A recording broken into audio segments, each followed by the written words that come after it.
नमस्कार, मी भाऊ तोरसेकर. तुम्ही बघत आहात प्रतिपक्ष.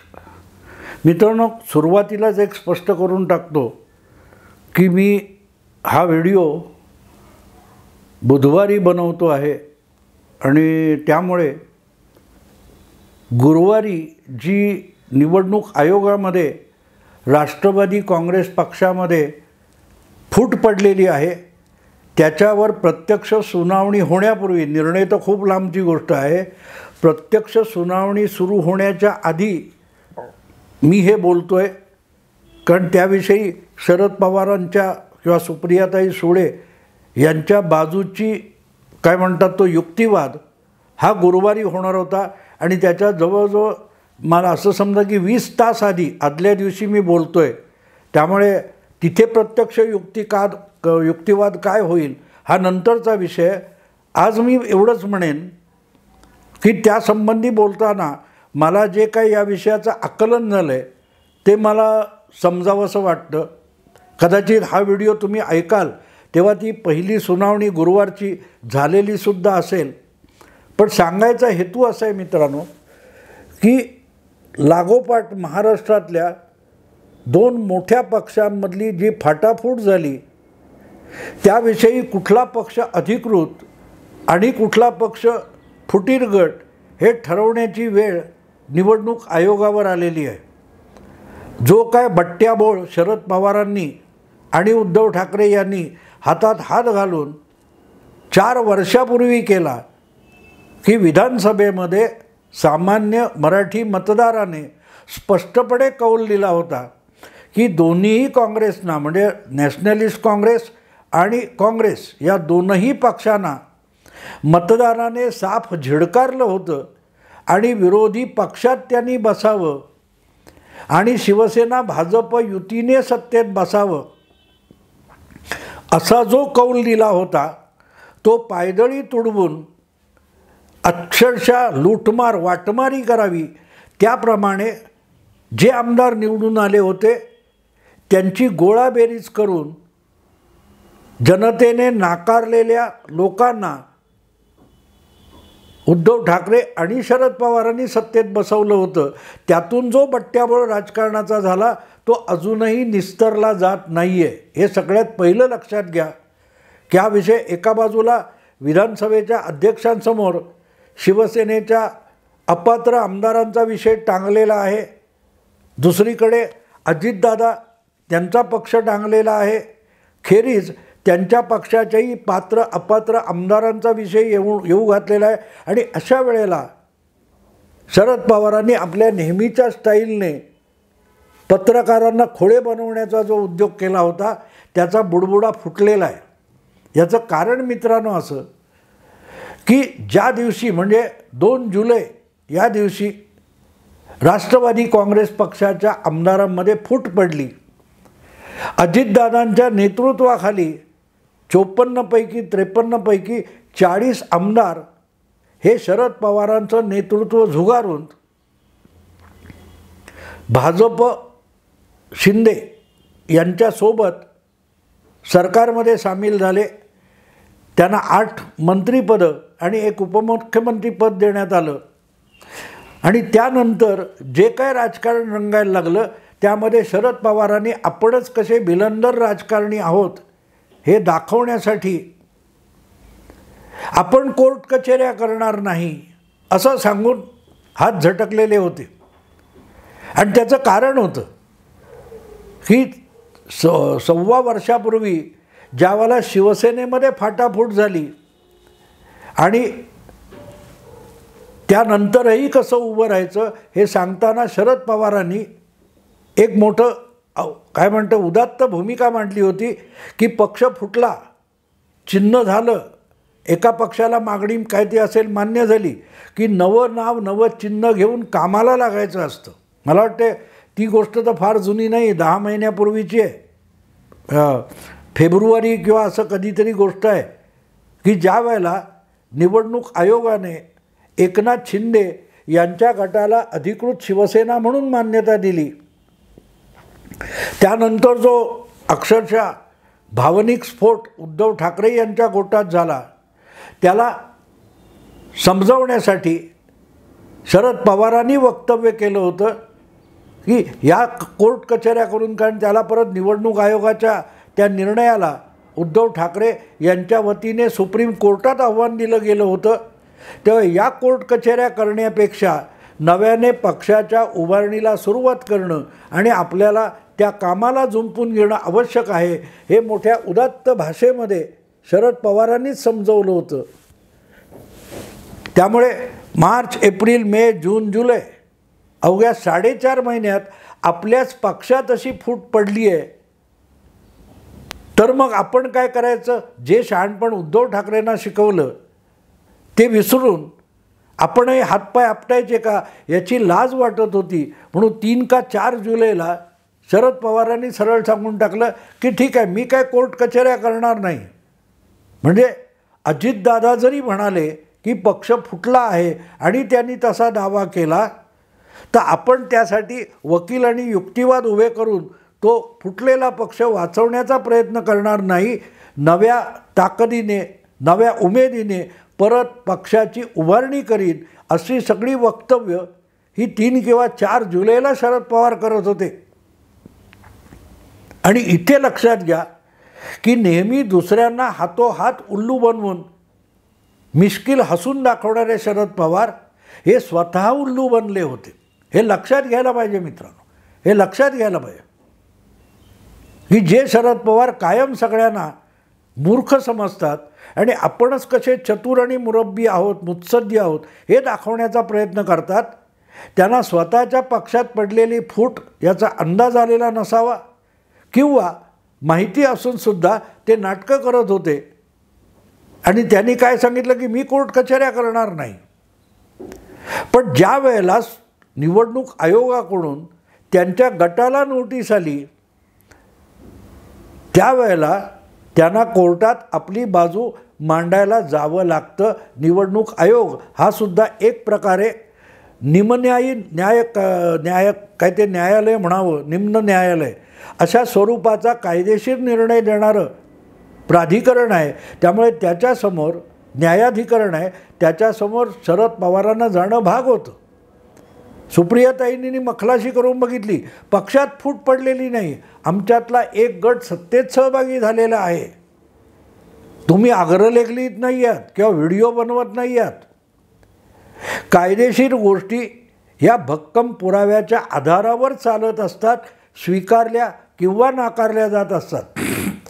त्यामुळे पक्ष फुटला नाही असले युक्तिवाद समोर बसलेल्या खोड्या पत्रकारांना सांगायला चांगले असतात. निवडणूक आयोगात किंवा न्यायालयात किंवा कायद्याच्या कसोटीवर असली बकवास काडी मात्र किमतीची नसते, याच्या अनुभवातून आता शरद पवार जात आहेत.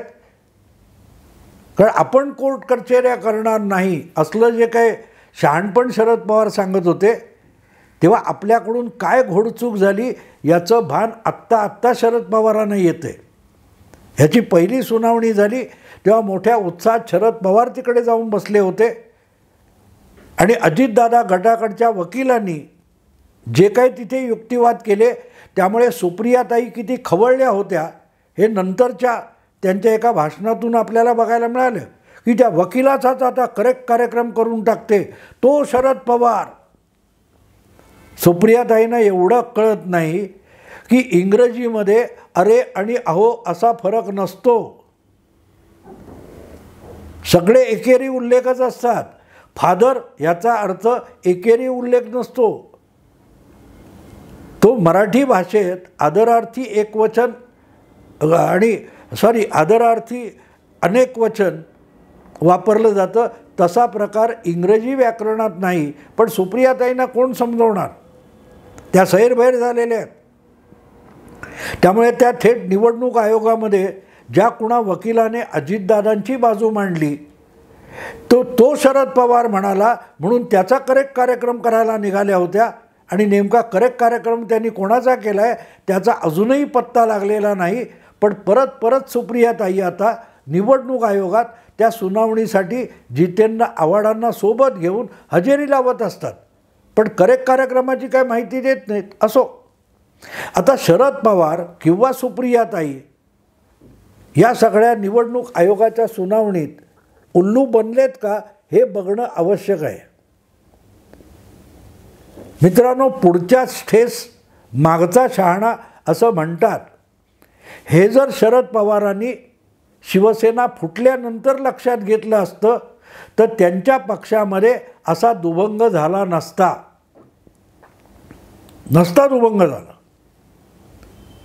पण अतिशहाणा त्याचा बैल रिकामा. त्यामुळे आपण शहाणेच आहोत, आपल्याला दुसरा कोण शहाणपण शिकवणार?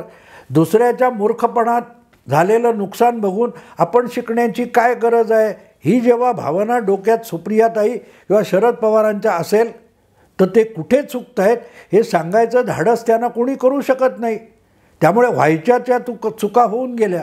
आता इथे लक्षात घेतलं पाहिजे की 1 वर्षानंतर अजितदादांनी राष्ट्रवादीत फोडली किंवा शरद पवारांचं नेतृत्व झुगारलं.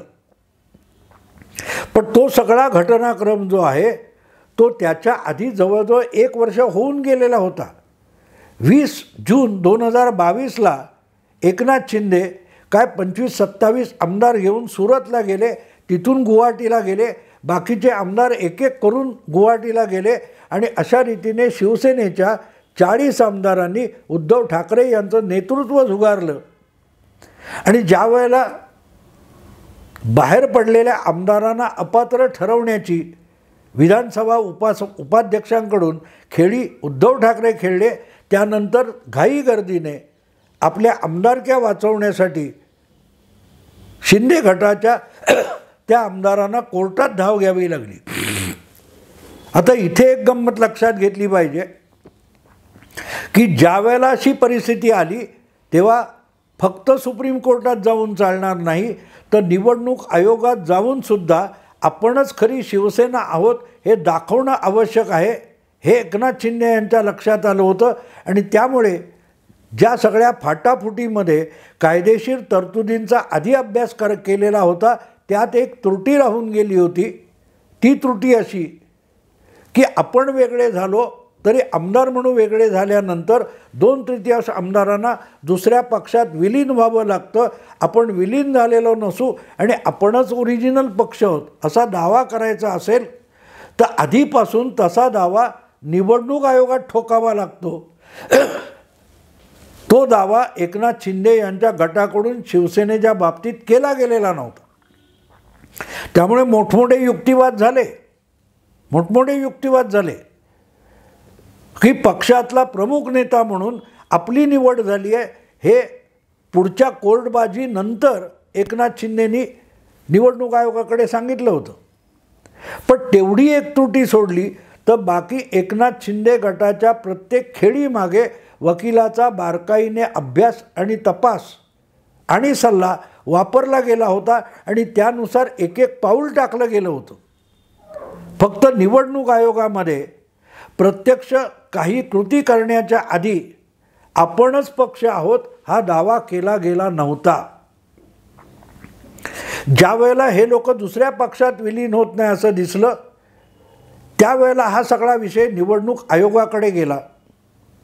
अपात्रता करण्याचा विषय आला तर ती जी एक त्रुटी होती जी आधीच्या शिंदे नाट्यामध्ये राहून गेली होती ती अजितदादांनी आधीच दुरुस्त केली होती. अजितदादा हे 2 जुलैला शरद पवारांचं नेतृत्व झुगारून राष्ट्रवादी पक्ष घेऊनच सत्ताधारी महायुतीमध्ये सहभागी झाले. त्याच्या आधी 2 दिवस त्यांनी थेट निवडणूक आयोगामध्ये एक दावा करून ठेवला होता की राष्ट्रवादी काँग्रेस पक्षाची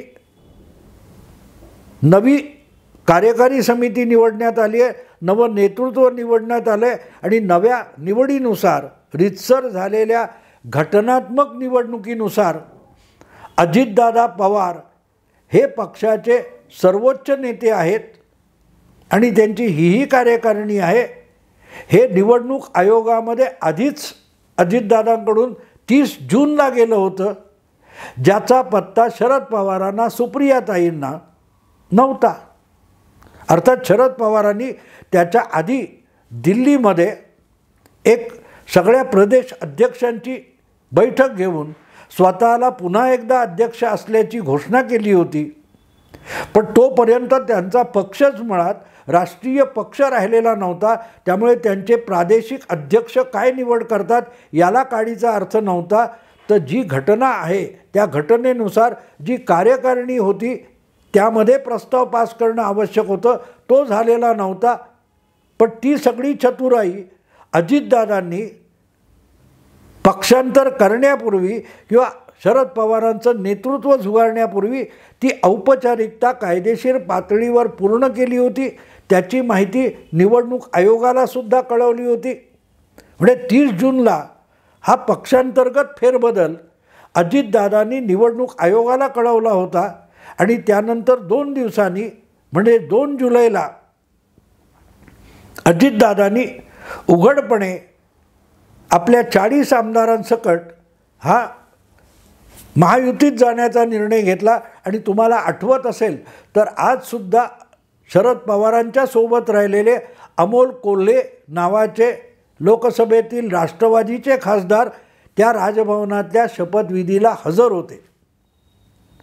याचा अर्थ असा होतो मित्रांनो, साधा सरळ अर्थ असा होतो की अजितदादा हे राष्ट्रवादी पक्ष घेऊन महायुतीत सहभागी झालेत, तर आपणही त्यांच्याबरोबर तिथे जाणं आवश्यक आहे हे राष्ट्रवादीच्या बहुतेक कार्यकर्त्यांना, नेत्यांना, आमदारांना, खासदारांना माहिती होतं आणि मान्य होतं. आणि इथे मग गंमत लक्षात येते की जी त्रुटी एकनाथ शिंदेंच्या कायदेशीर नाट्यामध्ये बाकी राहून गेली होती, ती त्रुटी ही अजितदादांच्या सत्तांतर नाट्यामध्ये दूर करण्यात आली होती. ती उणीव भरून काढण्यात आली होती. आणि म्हणूनच निवडणूक आयोगासमोर आता जो युक्तिवाद होणार आहे की खरा पक्ष कोणाचा, सुप्रियाताई आणि शरद पवारांचा की अजितदादा पवार आणि तटकरे प्रफुल्ल पटेल यांचा, याच्यावर जेव्हा युक्तिवाद होणार आहेत त्यामध्ये निवडणूक आयोगाला योग्य वेळी आपल्या पक्षातल्या घडामोडींची, फेरबदलाची माहिती जर शरद पवारांकडून दिली गेलेली नसेल, लेटेस्ट माहिती, तर मग अजितदादांचं पारडं निवडणूक आयोगात जड होतं. आधीच त्यांचं पारडं एकनाथ शिंदे यांच्या मार्गाने गेल्यामुळे जड आहेच, पण तरीही सुप्रीम कोर्टामध्ये किंवा अन्यत्र कायदेशीर युक्तिवादात एकनाथ शिंदे यांच्या सगळ्या हालचालीमध्ये राहिलेली उणीव जी सांगितली जाते ती सुद्धा अजितदादांच्या बाबतीत भरून काढण्यात आलेली आहे. आणि त्यामुळे ज्या प्रकारे अजितदादांनी सगळे डाव टाकले त्यात त्यांनी आपल्या काकांपेक्षा आपण सवाई आहोत हे दाखवून दिलं. आधी निवडणूक आयोगामध्ये सगळी फिल्डिंग लावून घेतली आणि शेवटच्या क्षणापर्यंत आपल्याला प्रदेशाध्यक्ष व्हायचं असं बोलत बोलत काकांना आणि चुलत बहिणीला सुप्रियाताईंना गाफील ठेवलं आणि उठून राजभवन गाठलं. मुद्दा इतकाच आहे मित्रांनो की अजितदादांनी जे काय बंड पुकारलं त्यामध्ये अजितदादा हे अपुऱ्या तयारीनिशी उतरलेत हा भ्रम निवडणूक आयोगात जाईपर्यंत सुप्रियाताई आणि शरद पवार भ्रमात होते. त्यांची अजितदादांनी यशस्वीरित्या फसगत केली असं आपण म्हणू शकतो. त्यामुळे जे काही निवडणूक आयोगात होईल त्याचे युक्तिवाद समोर येतील तेव्हा मी यावर अधिक बोलेन. पण एक गोष्ट मान्य करायला पाहिजे की नुसतं बंड पुकारून अजितदादांनी आपल्या काकांना शह दिला, राजकीय शह दिला असं म्हणता येत नाही. त्याच्याही पुढे जाऊन अतिशय सहजपणे अजितदादांनी कायदेशीर, घटनात्मक आणि डावपेचात आपल्या काकांना धोबी पछाड दिला आहे. कारण जे काय प्रकरण आता निवडणूक आयोगात आहे ते माझ्या मते अजितदादांना झुकतं माप देणारं आहे. आणि त्याचं एकमेव सगळ्यात मोठं कारण काय असेल तर शरद पवार आणि सुप्रियाताई यांची यशस्वीरित्या फसगत करण्यात अजितदादा यशस्वी झालेत असं मला वाटतं.